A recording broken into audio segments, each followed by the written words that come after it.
नमस्कार, स्वागत है आपका डेली 24 भारत देख रहे हैं आप और मैं हूं आपके साथ लता। बुलेटिन की शुरुआत करेंगे अहम खबर के साथ। मुख्यमंत्री योगी आदित्यनाथ ने प्रधानमंत्री नरेंद्र मोदी के 75वें जन्मदिन पर प्रदेश के करीब 4 लाख आंगनबाड़ी कार्यकर्ताओं को उपहार दिया है। आंगनबाड़ी कार्यकर्ताओं के मानदेय में वृद्धि और स्मार्टफोन वितरित करने की घोषणा करते हुए उन्होंने कहा कि इन बहनों की सेवाओं का सम्मान किया जाएगा, उनका प्रशिक्षण और समय पर भुगतान सुनिश्चित होगा ताकि वे आत्मनिर्भर बन सके। वहीं प्रधानमंत्री नरेंद्र मोदी ने बीते दिनों मध्य प्रदेश के धार से वीडियो कॉन्फ्रेंसिंग के माध्यम से स्वस्थ नारी सशक्त परिवार अभियान और 8वें राष्ट्रीय पोषण माह का शुभारंभ किया। यह अब तक के देश के सबसे बड़े स्वास्थ्य अभियानों में से एक है। इस ऐतिहासिक अवसर पर मुख्यमंत्री योगी आदित्यनाथ ने लखनऊ के Atal Bihari Vajpayee scientific convention centre KGMU में प्रदेश स्तरीय कार्यक्रमों की शुरुआत की। सीएम योगी ने कहा कि आंगनबाड़ी कार्यकर्ताओं को स्मार्टफोन वितरण के साथ ही उनके मानदेय में वृद्धि की जाएगी। इस अभियान के तहत यूपी में 75 जनपदों में व्यापक स्वास्थ्य शिविरों की शुरुआत भी हुई, जिसमें महिलाओं और बच्चों के स्वास्थ्य पर विशेष ध्यान दिया जा रहा है। वहीं मुख्यमंत्री योगी आदित्यनाथ ने कार्यक्रम में बच्चों को तिलक लगाकर अन्नप्राशन कराया और गर्भवती महिलाओं की गोद भराई के साथ ही पोषाहार वितरित किया। उन्होंने कहा कि आज पूरा देश पीएम मोदी के 75वें जन्मदिन पर उनके जन्मदिन के मौके पर जो ये उत्साह मना रहा है और उनके साथ जुड़ रहा है। तो स्वस्थ नारी सशक्त परिवार आंगनबाड़ी कार्यकर्ताओं को बड़ी सौगात दी है। मानदेय से बढ़ोतरी और स्मार्टफोन जो है मिलेगा। जिन्हें जो टारगेट हम सबको प्रदान किया है इस दिशा में आगे बढ़ने के लिए, उसमें उन आंगनबाड़ी कार्यकर्तियों को, अभिभावकों को और ग्राम प्रधानों को जिन्होंने संभव अभियान के माध्यम से इस अभियान को तेजी के साथ आगे बढ़ाया है, उनका सम्मान हुआ है। अन्य कार्यक्रमों में भी यहां पर अन्य कार्यक्रम भी यहां पर सभी कुशलतापूर्वक आगे बढ़े हैं। मुझे पूरा विश्वास है कि अगले 15 दिनों के अंदर ये सभी कार्यक्रम कुशलतापूर्वक आगे चल करके हम लोग विजयादशमी के अवसर पर इस विजयोत्सव के साथ जुड़ेंगे कि उत्तर प्रदेश देश के अंदर अग्रणी पंक्ति में इस अभियान का हिस्सेदार बनेगा। इस विश्वास के साथ मैं इस अवसर पर विशेष रूप से महिला कल्याण और बाल विकास विभाग से कहूंगा कि वह इन आंगनबाड़ी बहनों को समय पे स्मार्टफोन दे दें, जिससे हम इनके मानदेय को बढ़ाने का काम कर सकें। क्योंकि मैं चाहता हूं कि इनके द्वारा जो कार्य किया जाता है उस कार्यक्रम को सम्मान देने का सबसे अच्छा माध्यम होगा हम उन्हें स्मार्टफोन दें, उनकी ट्रेनिंग दें और उनके माध्यम से इंसेंटिव को उनको बढ़ा करके समय से वो भुगतान उनको होता रहे और मानदेय उनका बढ़ सके, जिससे सम्मानजनक ढंग से वे अपनी सेवाओं को इस। चलिए आगे बढ़ेंगे। उत्तर प्रदेश के मुजफ्फरनगर जनपद में बीजेपी प्रदेश अध्यक्ष भूपेंद्र चौधरी पहुंचे, जहां पर उन्होंने जगत गुरु रामभद्राचार्य के पश्चिम उत्तर प्रदेश मिनी पाकिस्तान बन गया है इस बयान पर बोलते हुए भूपेंद्र चौधरी ने कहा कि जिस प्रकार से आबादी का संतुलन बिगड़ा है वो हमारे सबके लिए चुनौती है, लेकिन लड़ाई विचारधारा की है, लड़ाई व्यक्तिगत नहीं है। देश में सभी जाति पंथ के लोगों को संवैधानिक व्यवस्था के अनुसार अपना जीवन यापन करने का अधिकार है। भूपेंद्र चौधरी ने विपक्ष द्वारा लगाए जा रहे वोट चोरी के आरोप पर बोलते हुए कहा कि वोट चोरी किन लोगों ने की है ये सब लोगों को पता है। उन्होंने ये भी कहा कि श्रीमती इंदिरा गांधी 1971 के लोकसभा चुनाव में वोट चोरी की दोषी पाई गई थी। इंदिरा गांधी 1971 में रायबरेली के लोकसभा चुनाव में वोट चोरी की दोषी पाई गई थी, जिसके चलते माननीय उच्च न्यायालय ने कहा था कि श्रीमती इंदिरा गांधी ने अपना चुनाव सरकारी संसाधनों का इस्तेमाल कर सत्ता का दुरुपयोग कर जीता है और हाईकोर्ट ने उस चुनाव को निरस्त कर दिया। इंदिरा गांधी की सदस्यता समाप्त कर दी गई थी और उनके चुनाव लड़ने पर रोक लग गई थी। इसीलिए वोट चोरी में जो लोग प्रमाणित हो गए हों वो लोग नेगेटिव प्रचार कर दोषारोपण कर रहे हैं। देश की जनता सब जानती है कि आखिर कौन वोट चोर है। तो मुजफ्फरनगर पहुंचे थे, आपको बताएं कि बीजेपी के अध्यक्ष भूपेंद्र चौधरी, जिस पर उन्होंने जो बयान लगातार सियासी घमासान मचाए हुए हैं उस पर अपनी प्रतिक्रिया दी। रामभद्राचार्य के बयान को लेकर भी उन्होंने ये कहा कि सबकी अपनी अपनी विचारधारा है। नहीं, निश्चित रूप से जिस प्रकार से आबादी का संतुलन बिगड़ा है वो हमारे लिए, सबके लिए चुनौती है। लेकिन लड़ाई विचारधारा की है, लड़ाई व्यक्तिगत नहीं है। और हिंदुस्तान में सब जाति मत पंथ के लोगों को देश की संवैधानिक व्यवस्था के अनुसार अपना जीवन यापन करने का अधिकार है। लेकिन हमारी सरकार संकल्पित है और आप देखेंगे पिछले 10 वर्षों में, 9 वर्षों में, जब से योगी जी के नेतृत्व में, मोदी जी के नेतृत्व में सरकारें आई हैं, उत्तर प्रदेश का, देश का जो वातावरण है वो बदला है। आज कानून के प्रति लोगों का विश्वास बढ़ा है और उत्तर प्रदेश की सरकार के सजगता के कारण कोई दंगा, कोई विवाद इस प्रकार का उत्तर प्रदेश में उत्पन्न नहीं हुआ है। नहीं, निश्चित रूप से जिस प्रकार से आबादी का संतुलन बिगड़ भूपेंद्र चौधरी का ये बड़ा बयान, जिसमें उन्होंने साफ तौर पर वोट चोरी पर भी जो है बयान दिया है और ये कहा कि सबकी अपनी अपनी मानसिकता है।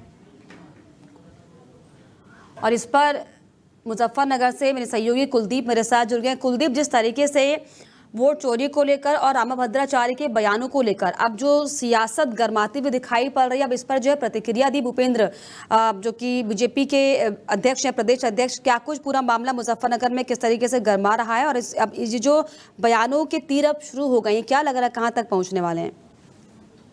देखिए, मैं आपको बताना चाहूंगा, कल देश के प्रधानमंत्री नरेंद्र मोदी के जन्मदिन के अवसर पर भारतीय जनता पार्टी के प्रदेश अध्यक्ष भूपेंद्र चौधरी का कल मुजफ्फरनगर में आगमन था, जिसको लेकर जो भूपेंद्र चौधरी है, जो प्रदेश अध्यक्ष, उनका बड़ा बयान आया, जिसमें जगत गुरु जो रामा भट्टाचार्य का जो बयान था, जो पश्चिमी उत्तर प्रदेश को मिनी पाकिस्तान बताया गया था, जिसको लेकर उन्होंने प्रतिक्रिया करते हुए कहा कि यह एक जो उत्तर प्रदेश की जो आबादी का जो संतुलन बिगड़ रखा है, वह 1971 में जो वोट चोरी पाई गई थी, जिसको लेकर लगातार जो है बिहार में जो चुनाव हो रहे थे, वहां पर जो कांग्रेस के जो अध्यक्ष है राहुल गांधी लगातार भारतीय जनता पार्टी पर वोट चोरी का आरोप लगा रहे हैं। पर उसके बाद एक बयान और सामने आया था, जिसमें कहा गया था लगभग 65 से 58 लाख के करीब जो वोट थी, जो डुप्लीकेट वोट थी, उनको हटाया गया है। और यही जो प्रक्रिया है, यही प्रक्रिया उत्तर प्रदेश में भी होने वाली है और जगह जगह जहाँ पर चुनाव होगा, ये प्रक्रिया वहां पर होगी। वही आपको बता दें कि जो आबादी का संतुलन बिगाड़ने वाला की बात थी, सिर्फ एक विचारधारा की लड़ाई बताई जा रही है, जिसमें देश को अलग अलग जातियों में बांटने की प्रक्रिया विपक्ष कर रहा है। जी बिल्कुल, जिस तरीके से आबादी का जो असमंजस है, इसको लेकर बयान सामने आ रहे हैं, मिनी पाकिस्तान जैसी बातें सामने आ रही हैं, और क्योंकि अब जो है प्रदेश में चुनाव भी जल्दी है, तो साफ तौर पर यह भी समझा जाए कि क्योंकि अब चुनावी बिगुल भी फूंक चुका है, तमाम जो है राजनीतिक पार्टियां अपनी अपनी तैयारियों में लगी हुई हैं, क्या इसलिए अब एक बार फिर से इस तरह की बातों को कर इस तरह के बयानों को देकर सिर्फ और सिर्फ माहौल को गरमाने की कोशिश? देखिए, मैं आपको बताना चाहूंगा, 2013 दंगों के बाद में पूरे देश में भारतीय जनता पार्टी की एक तरह से लहर आ गई थी, जिसके चलते लगातार पिछले 10 से 15 सालों तक लगातार भारतीय जनता पार्टी केंद्र में अपनी सरकार बनाए रखा है। उसके साथ साथ यूपी में भी लगातार सरकार बनी हुई है। वहीं अभी चुनाव जो नजदीक आ लग रहे हैं, उसको देखते हुए फिर एक तरह से जो विपक्ष है, विपक्ष लगातार मुद्दे खड़ा कर रहा है, कभी वोट चोरी का आरोप लगा रहा है, कभी मिनी पाकिस्तान का आरोप लगा रहा है, जिसको लेकर मुजफ्फरनगर का जो माहौल है बिगाड़ने की कोशिश की जा रही है। पर जो प्रदेश अध्यक्ष भूपेंद्र चौधरी ने बताया कि ये जब से भारतीय जनता पार्टी की सरकार उत्तर प्रदेश में आ रही है, उसके बाद में एक भी दंगे मुजफ्फरनगर में नहीं हुए हैं और उसके साथ साथ कहीं यूपी में भी दंगे नहीं हुए हैं और नहीं होने दिए जाएंगे। जी अच्छा, अब जिस तरीके से भूपेंद्र चौधरी ने जो बयान दिया है, इस पर क्या कोई प्रतिक्रिया कांग्रेस की तरफ से, सपा की तरफ से सामने आती हुई दिखाई पड़ रही है? कोई नेता का, किसी का कोई बयान? देखिए, मैं आपको बताना चाहूंगा, लगातार विपक्ष जो है भारतीय जनता पार्टी पर वोट चोरी का आरोप लगा रहे हैं, पर अभी तक जो मुजफ्फरनगर सांसद है हरिंदर मलिक, उनकी एक प्रतिक्रिया आई है। उन्होंने भूपेंद्र जो चौधरी है उनको एक बयान जारी करते हुए बताया कि ये जो बयानबाजी हो रही है, सिर्फ एक बेतुका बयान दिया जा रहा है। इसमें मुजफ्फरनगर में कोई मिनी पाकिस्तान वाला कोई ऐसा माहौल नहीं है, जिसको लेकर लगातार जो सत्ता में रहते हुए पार्टी के जो प्रदेश अध्यक्ष है वे बोल रहे हैं, पर यहाँ पर ऐसा कुछ नहीं है। हम भी जीते हैं, आगे भी जो चुनाव होंगे उसमें भी हमारा ही चुनाव होगा जी। चलिए, हालांकि वोट चोरी को लेकर और जनसंख्या को लेकर एक बार फिर से जो है मामला तूल पकड़ता हुआ दिखाई पड़ रहा है। हालांकि राहुल गांधी ने भी जो है आज इसको लेकर एक बार फिर से बड़ी प्रेस कॉन्फ्रेंस की है। हालांकि देखने वाली बात होगी कि अब ये जो बयानों के तीर अब नेताओं के बीच में शुरू हो चुके हैं, ये कहाँ जाकर जो है सटीक बैठते हैं। फिलहाल बहुत शुक्रिया आपका कुलदीप, तमाम जानकारियों के लिए, तमाम बातचीत के लिए। तो आपको बता दें कि दरअसल भूपेंद्र चौधरी ने जिस तरीके से कांग्रेस की तरफ से तमाम जो है बयानबाजियां की जा रही हैं उसका पलटवार किया और ये कहा कि दरअसल कांग्रेस जो है अपने दिन भूल गई जब 1971 में जो है किस तरीके से सोनिया गांधी पर ये आरोप लगे थे कि उन्होंने सरकारी संसाधनों का इस्तेमाल किया है और जनता को बेवकूफ़ बनाने का काम किया। लेकिन अब जब हालांकि आरोप राहुल गांधी बीजेपी की सरकार पर लगाते हुए दिखाई पड़ रहे हैं, चुनाव आयोग पर लगाते हुए दिखाई पड़ रहे हैं, तो ऐसे में एक बार फिर से जो है जाहिर तौर पर ये समझा जाए, क्योंकि अब हर देश में जो है हर राज्य में, कई राज्यों में चुनाव होने वाले हैं, जिसको देखते हुए अब इस तरीके के बयानों का जो दौर है वो भी तेज होता हुआ दिखाई पड़ रहा है। वहीं झांसी के मऊरानीपुर में बीएसएनएल कार्यालय में आधार कार्ड बनवाने के नाम पर जमकर अवैध वसूली की जा रही है, जिसका लोगों द्वारा विरोध किया गया तो सेंटर संचालक की ओर से विरोध करने वालों को धमकाने का प्रयास किया। इतना ही नहीं की जा रही है कि ओवर रेटिंग में दरअसल अधिकारियों को भी सिस्टम देने का आरोप जो है वो लगा है। मऊरानीपुर के बीएसएनएल कार्यालय में संचालित आधार कार्ड सेंटर पर उस समय हंगामा खड़ा हो गया जब आधार कार्ड बनवाने आए लोगों से ओवर रेटिंग की जाने लगी, जिसका लोगों ने विरोध किया तो उन्हें धमकाने का भी प्रयास किया गया, जिसके बाद सूचना बीएसएनएल और तहसील के अधिकारियों को दी गई, जिसके बाद मौके पर पहुंचे अधिकारियों ने कार्रवाई के निर्देश दिए हैं। वहीं मौके पर मौजूद आधार कार्ड बनवाने आए लोगों ने आरोप लगाया कि चाहे आधार कार्ड बनवाना हो या फिर अपडेट कराना हो, सभी का 260 रुपए खुलेआम जो है वसूला जा रहा है, जबकि छोटे बच्चों को आधार कार्ड जो है निःशुल्क कार्ड बनाने की जो है अनुमति है। नए आधार कार्ड के 50 रुपए और आधार कार्ड अपडेट कराने के 100 रुपए सरकारी रेट जो है वो निर्धारित है, लेकिन सेंटर्स पर संचालक की ओर से 260 रुपए और कई जगह पर तो इससे भी ज्यादा जो है खुलेआम वसूले जा रहे हैं, जिसकी लोगों ने शिकायत की है और कार्रवाई की मांग की है। वहीं इस संबंध में बीएसएनएल के अवर अभियंता ने दरअसल ये बताया कि ओवर रेटिंग की शिकायत प्राप्त हुई है, जिसकी जांच कर कार्रवाई अमल में लाई जाएगी। हम कुछ नहीं आए, यहीं पे से निकल रहे थे, सभी लोग यहाँ वाद विवाद हो रहा था आधार कार्ड बनाने की, भीड़ भाड़ हुई थी, तो पता चला कि आधार कार्ड के यहाँ पर 250 से लेके 500 रुपए तक लिए। आपको मान लो अर्जेंट बनना है तो आपको बैठा लेंगे, 250 रुपए लेंगे और इसके बाद 100 रुपए एक्स्ट्रा लेके आपको तुरंत नंबर लगा दिया जाएगा। उनसे पूछा एक्स्ट्रा किस चीज के पैसे लिए जा रहे हैं, तो बताया गया कि यहाँ पर सभी लोगों का खर्चा दिया है, तो मऊरानीपुर से झांसी तक के अधिकारियों से लेकर मऊरानीपुर तक हर विभाग सबको दिया जाता है, जबकि फीस इसकी 150 रुपया और 100 रुपए होती है। और बच्चों को निःशुल्क बनाया जाता है, छोटे बच्चों को, उनके भी 250 रुपए लिए जाए, 300 रुपए। और दिन भर 3 दिन से आदमी 4 दिन से आ रहे हैं, उन लोगों का अभी तो बना नहीं, नंबर लगाने के बाद भी नहीं बनता, जो एक्स्ट्रा पैसे दे दिए जाते हैं उनके तुरंत बना दिए जाते हैं। हम कुछ नहीं आए, यहीं पे से निकल रहे थे, सभी लोग यहाँ वाद विवाद हो रहा था आधार कार्ड बनाने की, भीड़ भाड़ हुई थी, तो पता चला कि आधार कार्ड के यहाँ पर 250 से लेके 500 रुपए बीएसएनएल कार्यालय में जो है जमकर हंगामा किया गया है। आधार कार्ड बनवाने के नाम पर जो अवैध वसूली जो आधार कार्ड सेंटर्स कर रहे हैं, दरअसल इसको लेकर जो है स्थानीय लोगों ने अपनी मांग उठाई है। और क्योंकि जिस तरीके से हम ये देखते हैं कि जो सरकारी रेट है वो 50 रुपए और 100 रुपए होता है, लेकिन जिस तरीके से मनमानी जो सेंटर्स की तरफ से की जा रही है, इसको लेकर लोग परेशान हो गए हैं। और आप सोचें, परेशानी का आलम यहाँ तक आ पहुंचा कि उन्हें जो है इसके लिए कार्यालय डीएम के कार्यालय जाना पड़ा, वहाँ पर जो है इसके अलावा बीएसएनएल कार्यालय जाना पड़ा और उनकी शिकायतें करनी पड़ी। उसी पर ज्यादा जानकारी के लिए झांसी से मेरे सहयोगी रौनक मेरे साथ जुड़ गए। रौनक, क्या जानकारी मिल रही है आधार कार्ड बनाने के नाम पर अवैध वसूली का ये मामला? मैम, आपको बता दें कि मऊरानीपुर के बीएसएनएल कार्यालय में संचालक आधार कार्ड सेंटर पर उस समय समस्या आ गई जब आधार कार्ड की ओवर रेटिंग ली जाने लगी। उस समय जनता भड़क भी गई और उसको जनता को धमकाने का भी प्रयास किया गया। उसके बाद बीएसएनएल तहसील और अधिकारियों को भी सूचना दी गई, जिसके बाद अधिकारियों ने कार्रवाई के निर्देश दिए हैं। लेकिन रौनक, जिस तरीके से अक्सर हमें देखते हैं कि इस तरह की शिकायतें लगातार आती रही हैं, क्योंकि ना सिर्फ उत्तर प्रदेश, ना सिर्फ अन्य राज्य, बल्कि जो आधार कार्ड सेंटर्स हैं, तमाम शिकायतें आती हैं कि यहाँ पर जो है अननेसेसरी पैसा वसूला जाता है। तो क्या जिला प्रशासन की तरफ से, जो जिला अधिकारी होते हैं, उनकी तरफ से कोई सर्वे नहीं होता क्या कि किस तरीके से पैसों को वसूला जा रहा है आधार कार्ड सेंटर की तरफ से? लोगों की क्या दिक्कतें हैं, इसको लेकर कोई क्या मॉनिटर करता है इन चीज़ों को लेकर? क्या मैम, वहाँ पे जो सरकारी रेट निर्धारित किए गए हैं, जो जन्मजात शिशु होते हैं, छोटे बच्चे होते हैं, उनके कार्ड निःशुल्क बनाए जा रहे हैं और बाकी कार्डों की अपडेट के लिए 100 रुपए और 50 रुपए रखा गया है, जो कि सरकार तक इस चीज की जानकारी नहीं हो पा रही थी। इस वजह से सरकार इस चीज पे अंकुश नहीं लगा पा रही थी। लेकिन अब जब इस चीज को लेकर सरकार को पता चला है तो सरकार ने इसके ऊपर बड़ा कदम उठाया है और कार्रवाई करने के निर्देश दिए हैं। वहीं आपको बता दें कि BSNL के अवर अभियंता एहसान मंसूरी जी ने बताया है कि ओवर रेटिंग की शिकायत प्राप्त होने के बाद उसकी जांच और कार्रवाई अब की जा रही है। आधार कार्ड जो सेंटर्स होते हैं, क्या उनकी तरफ से बचाव में कोई बयान आया है? आधार कार्ड के जो सेंटर चलते हैं मैम, वहाँ से कोई बयान नहीं। जो अभियंता एहसान मंसूरी जी है उन्हीं ने बताया है कि इसकी जानकारी प्राप्त होने के बाद अब कानूनी कार्रवाई की जाएगी। चलिए, कानूनी कार्रवाई करने की बात की गई है। बहुत शुक्रिया आपका रौनक, तमाम जानकारियों के लिए, तमाम बातचीत के लिए। तो BSNL कार्यालय पर लोग पहुंचे जहां पर ओवर रेटिंग को लेकर जो है शिकायत की गई और जिस तरीके से लंबे समय से धड़ल्ले से जो 50 की जगह 100 की जगह जो 250 से ज़्यादा रुपए लोगों से वसूले जा रहे हैं, इस पर जो है कार्रवाई की मांग की गई है। वहीं बांदा में खाद की भारी किल्लत से परेशान किसानों का गुस्सा आखिरकार फूट पड़ा। सरकारी समिति के अंतर्गत खाद न मिलने से नाराज किसानों ने राष्ट्रीय राजमार्ग को जाम कर दिया। जाम में पुरुषों के साथ बड़ी संख्या में महिला किसान भी शामिल रहीं। वहीं किसानों का यह आरोप है कि प्रशासन भले ही जिले में खाद की पर्याप्त उपलब्धता के दावे कर रहा हो, लेकिन हकीकत एकदम अलग है।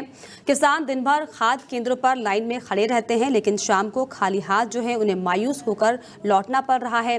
किसानों ने खाद केंद्र प्रभारी और कर्मचारियों पर भी गंभीर आरोप लगाए हैं। उनका ये कहना है कि 270 रुपए में मिलने वाली खाद की बोरी को 350 रुपए में बेचा जा रहा है। साथ ही साथ खाद केंद्र के कर्मचारी अपने चहेते लोगों को मनचाही मात्रा में खाद उपलब्ध करवा रहे हैं, जबकि जरूरतमंद किसान लाइन में धक्के खा रहे हैं। किसानों ने चेतावनी दी है कि अगर जल्द ही खाद की सुचारू आपूर्ति नहीं की गई तो जिम्मेदार कर्मचारियों पर कार्रवाई नहीं हुई तो आंदोलन को और ज्यादा उग्र किया जाएगा। तो बांदा में जो है किसानों का जो है हंगामा देखने को मिला है, जहां पर खाद दरअसल पर्याप्त मात्रा में नहीं मिलने से परेशान दिखाई पड़ रहे हैं। खादों की जो है किल्लत से किसान परेशान होकर ये भी आरोप लगाए गए हैं कि दरअसल अपनों पर करम और गैरों पर सितम जैसी स्थितियां यहाँ पर जो है जो विक्रेता हैं, जो लोग हैं, दरअसल वो करते हुए यहाँ पे दिखाई पड़ रहे हैं। वहीं गौतम बुद्ध नगर पुलिस ने गाजियाबाद से शशांक गुप्ता को 15 सितंबर को सकुशल बरामद कर अपहरण की घटना का जो है खुलासा कर दिया है। इस मामले में 5 बदमाशों को भी गिरफ्तार किया गया था। पुलिस कमिश्नर लक्ष्मी सिंह के निर्देशन पर बड़ी कार्रवाई की गई। संयुक्त कार्रवाई से शशांक गुप्ता को 15 सितंबर को बरामद किया गया था। परिवार के अनुसार शशांक का अपहरण 9 सितंबर को दनकौर कोतवाली क्षेत्र से किया गया। इस सराहनीय कार्य के लिए गाजियाबाद और ग्रेटर नोएडा के व्यापारिक संगठनों के प्रतिनिधियों ने पुलिस कमिश्नर और समस्त पुलिस टीम का आभार व्यक्त किया। शशांक के परिवार के सदस्यों ने पुलिस कार्रवाई की सराहना की है। उन्होंने बताया कि बीते सोमवार को पुलिस ने उनके बेटे को सकुशल बरामद कर लिया था। परिवार ने पुलिस का धन्यवाद करते हुए पूरी टीम को पुलिस कमिश्नर के कार्यालय पहुंचकर सम्मानित किया है। तो ग्रेटर नोएडा पुलिस ने अपहरण का खुलासा किया। 50 पुलिसकर्मियों का जो है सम्मान किया गया। परिवार ने आपको बताया कि सीपी लक्ष्मी सिंह का आभार व्यक्त किया है। वहीं शामली जनपद में 5 घंटों के अंदर 2 थाना क्षेत्रों में हुई पुलिस और बदमाशों के बीच मुठभेड़ में पुलिस ने 2 शातिर 25-25 हजार रुपए के 2 इनामियों बदमाशों को जो है गिरफ्तार कर लिया। ये दोनों ही बदमाश कई दरअसल मामलों में फरार चल रहे थे। पुलिस ने मुठभेड़ के दौरान दोनों इनामिया बदमाशों को गिरफ्तार किया है। पुलिस ने आरोपियों के पास से 2 तमंचे कारतूस भी बरामद किया। साथ ही साथ एक इनामिया बदमाश के पास से बिना नंबर की बाइक भी बरामद हुई है। वहीं पुलिस की गोली लगने से घायल हुए दोनों बदमाशों को पुलिस ने गंभीर अवस्था में जिला चिकित्सालय में भर्ती किया, जहां पर उनका उपचार चल रहा है। एसपी शामली ने ये बताया कि शामली में पुलिस ने 5 घंटे के अंदर 2 मुठभेड़ में 25-25 हजार रुपए के इनामी शातिर अपराधियों को गिरफ्तार किया है। पुलिस का अपराधियों के खिलाफ अभियान लगातार जारी है। शाहरुख नाम का अपराधी जो कि शातिर लुटेरा था, जिस पर 25,000 रुपए का इनाम घोषित किया गया था। मोनू जो कि 25वें बार रुपए का जो है इनामी गैंगस्टर था।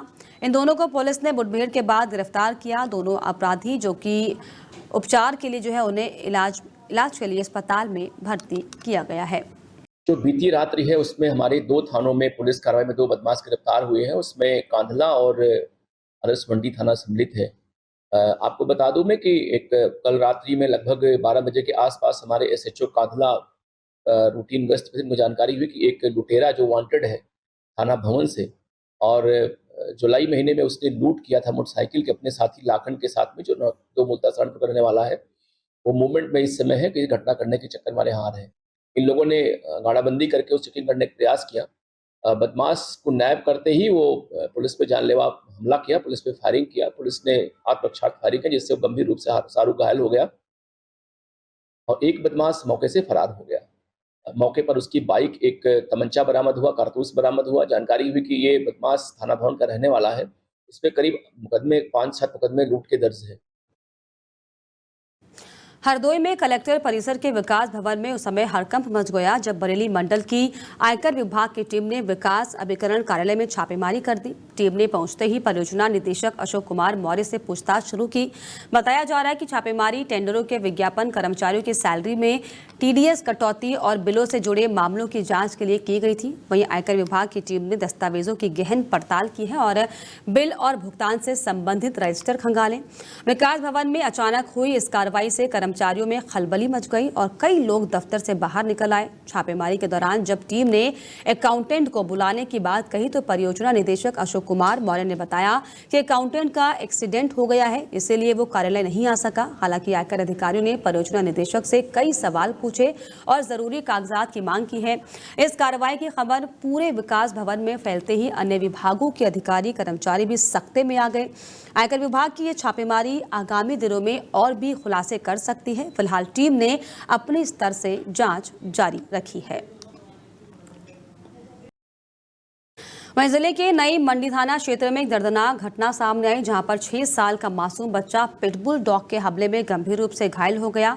प्रत्यक्षदर्शियों के अनुसार 2 युवकों ने जानबूझकर पिटबुल डॉग को बच्चे पर छोड़ दिया, जिसके बाद कुत्ते ने मासूम को बुरी तरीके से काटकर घायल कर दिया है। घटना की सूचना मिलने पर परिजनों ने पुलिस को शिकायत दी। शिकायत के आधार पर नई मंडी कोतवाली में एफआईआर दर्ज की गई। वहीं पुलिस ने त्वरित कार्रवाई करते हुए आरोपी आतिश को गिरफ्तार कर लिया है, जबकि दूसरा आरोपी आकाश घर पर ताला लगाकर फरार हो गया। वहीं घायल बच्चे का इलाज स्थानीय अस्पताल में चल रहा है, जहां पर उसकी हालत स्थिर बताई जा रही है। पुलिस फरार आरोपी की तलाश में दबिश दे रही है। पुलिस अधिकारियों ने आश्वासन दिया है कि मामले में सख्त से सख्त कार्रवाई की जाएगी और दोषियों को बख्शा नहीं जाएगा। हरिपुरम कोकड़ा क्षेत्र में 2 लड़के आतिश और आकाश अपने पिटबुल कुत्ते को खाली प्लॉट पे घुमा रहे थे। उसी समय उसी जगह रहने वाले एक छोटे बच्चे ने जब घर से बाहर आया तो एकाएक इन्होंने कुत्ते को छोड़ दिया, जिससे कुत्ते ने उस बच्चे के पैर में बुरे तरीके से काट लिया। यह सूचना उस बच्चे के पिता ने थाने पर जब तहरीर ला कर दिया, पुलिस को प्राप्त हुई।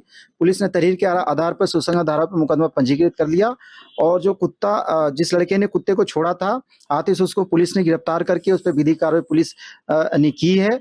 बच्चा उपचाररत है, बच्चा भी पूरे रूप से सुरक्षित है, खतरे से बाहर है। पूरे भी प्रकरण में विधिक कार्रवाई की जा रही है, आगे की जांच जारी है। हरिपुरम कोकड़ा मुजफ्फरनगर में दिल दहला देने वाली वारदात सामने आई, जहां पर ताऊ के बेटे से शादी करने से नाराज भाइयों ने बहन पर हमला कर दिया। बेल्ट से गला घोटने की कोशिश में मासूम भांजे की मौत हो गई। मां बेटी की जिंदगी की भीख मांगती रही, पर भाइयों को रहम नहीं आया। वहीं बागपत के बड़ावद गांव के रहने वाले परिवार के बीच शहर के प्रेमपुरी में किराए के मकान में विवाद हुआ। दोनों किशोर भाई अपनी बहन के गले में बेल्ट का फंदा बनाकर घुमाते रहे। मकान में रह रहे दूसरे किराएदारों ने बचाव का प्रयास किया, लेकिन आरोपियों ने चाकू दिखाकर उन्हें भगा दिया। वहीं भांजे की मौत के बाद आरोपी फरार हो गए, तो वहीं पुलिस जांच में सामने आया कि छोटी ने ताऊ के बेटे से प्रेम विवाह कर लिया और इसी बात से नाराज भाई को कई दिनों से दबाव बना रहा था और अब ये मामला सामने आया है। अभियुक्तों को एक मौका लगा कि हाँ, मतलब ये सही टाइम है। बीच में इन्होंने पूछताछ में ये भी बताया कि ये जेल में मुलाकात पे भी जाती थी। इस बात का भी इनके द्वारा विरोध किया जा रहा था, लेकिन क्योंकि वो उसकी पत्नी थी, इसके नाते वो उससे मुलाकात पे जाती थी। और इसी बात पे वो ये परसों या कल की जो रात है, उस रात इसी बात को लेकर इनका झगड़ा शुरू हुआ था। उसके द्वारा कहा गया कि मैं जाऊंगी मुलाकात पे। इन लोगों ने इसका विरोध किया और फिर उसके बाद सोच इन्होंने पहले से रखा था और पहले इन्होंने इस जो अपनी बहन है उसके पैर बांधे, जैसा उन्होंने पूछताछ में बताया कि इन्होंने पहले जो दोनों लोगों ने मिलकर इसके पैर बांधे और फिर इसके बाद जो वहाँ बेल्ट थी। वहीं श्रावस्ती में बीती रात पुलिस और बदमाशों के बीच मुठभेड़ हुई, जिसमें 2 आरोपी घायल हो गए। ये मुठभेड़ चोरी के माल को खरीदने वाले गिरोह के खिलाफ चलाए गए अभियान के तहत हुई थी। पुलिस ने इस कार्रवाई में कुल 6 आरोपियों को गिरफ्तार किया, जिसमें से 2 मुठभेड़ में घायल हो गए और उन्हें अस्पताल में भर्ती कराया गया। वहीं आरोपियों के पास से 1,31,000 रुपए नकद, सोने चांदी के आभूषण, 4 मोटरसाइकिल, 4 मोबाइल फोन, 2 अवैध तमंचे, 3 चाकू और जिंदा कारतूस बरामद किए गए हैं। ये गिरोह दिन के समय फेरी वाले बनकर गांव में रेकी करता था और रात में चोरी की वारदातों को अंजाम देता था। इस गिरोह के खिलाफ एसपी राहुल भाटी के निर्देश पर एसओजी और थाना भिनगा की संयुक्त टीम ने इस मुठभेड़ को जो है अंजाम दिया और आरोपी को गिरफ्तार किया है। आरोपियों से पूछताछ जारी है और पुलिस इनसे और अहम जानकारी हासिल करने का प्रयास कर रही है। वहीं बलिया पुलिस को बड़ी सफलता हाथ लगी है। मुठभेड़ के दौरान अंग्रेजी शराब से लदी पिकअप को लूटने वाले लुटेरों के एक सदस्य को पुलिस ने गिरफ्तार किया है। साथ ही साथ एक अवैध तमंचा, जिंदा कारतूस और मोटरसाइकिल बरामद की है। आपको बता दें कि 13 सितंबर की शाम को ग्रीनफील्ड एक्सप्रेसवे लालगंज के पास कंपोजिट शराब की दुकान पर ले जाते समय एक पिकअप में लदी अंग्रेजी शराब को लुटेरों ने लूट लिया था, जिसके संबंध में स्थानीय थाने पर प्राप्त तहरीर के आधार पर पुलिस ने बीएनएस की धारा के तहत मुकदमा दर्ज किया था। पुलिस लगातार लुटेरों की तलाश में दबिश दे रही थी। पुलिस की ओर से जवाबी फायरिंग में लुटेरों के पैर में गोली लगी, जिससे लुटेरा घायल हो गया और घायल लुटेरे की पहचान बलिया की दोकटी थाना क्षेत्र सावन छपरा गांव निवासी अभी राठौर के रूप में हुई है। वहीं पुलिस ने लुटेरे के पास से एक अवैध तमंचा, जिंदा कारतूस और काले रंग की मोटरसाइकिल बरामद की है। घायल लुटेरे को जिला अस्पताल में भर्ती कराया गया, जहां पर उसका इलाज किया जा रहा है। एक लूट की घटना हुई थी। इस संबंध में पुलिस टीम के द्वारा लगातार दबिश दी जा रही थी। पुलिस को आज सूचना मिली कि इससे संबंध में एक अभियुक्त दोकटी मार्ग पर हो सकता है। पुलिस की टीम के द्वारा तत्काल पहुंचकर उसकी घेराबंदी की गई। जब उसको ललकारा गया तब उसने पुलिस टीम पर फायर कर दी। पुलिस टीम के द्वारा जवाबी फायरिंग की गई, जिससे उसके पैर में गोली लग गई। पुलिस के द्वारा जब उससे पूछताछ की गई तो उसने अपना नाम अभी राठौर बताया। उसके पास से जब तलाशी ली गई तो एक तमंचा, एक अदद जिंदा कारतूस, एक खोखा कारतूस और एक बाइक बरामद हुई। उसको तत्काल अस्पताल भिजवाया गया, जहां उसकी स्थिति खतरे से बाहर है और प्रकरण में आवश्यक विधिक कार्रवाई की जा रही है। और इसी के साथ इस बुलेटिन में फिलहाल इतना ही। देश और दुनिया की तमाम खबरों के लिए आप देखते रहिए डेली 24 भारत। नमस्कार।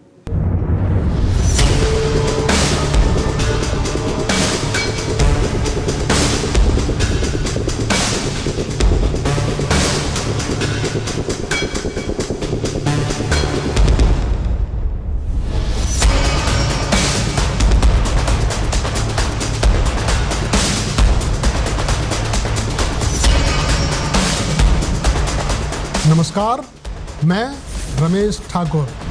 जल्द ही डेली 24 भारत पर होगा हाई अलर्ट।